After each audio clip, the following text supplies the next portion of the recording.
जब नील नदी का पानी अचानक खून में बदल गया, मिस्र की जमीन 7 दिनों तक खौफ से कांपती रही।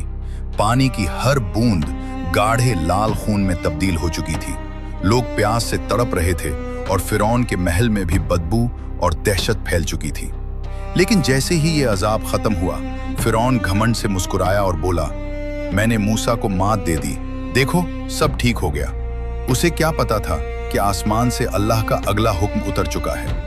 कुछ दिन गुजरे और एक रात मिस्र की फजाओं में अजीब सी आवाज गूंजने लगी। लोगों ने पहले समझा कोई जानवर होगा, लेकिन सुबह जब सूरज निकला तो पूरा मिस्र मेंढकों से भर चुका था।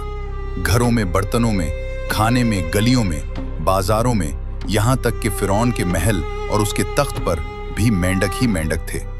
लोग सोते तो मेंढक उनके चेहरों पर चढ़ जाते, खाने बैठते तो बर्तन में छलांग लगा देते। सिपाही भाग रहे थे, औरतें अपने बच्चों को बचा रही थी और मिस्र की हर गली बदबू और खौफ से भर चुकी थी। आखिरकार फिरौन चीख उठा, मूसा को बुलाओ फौरन।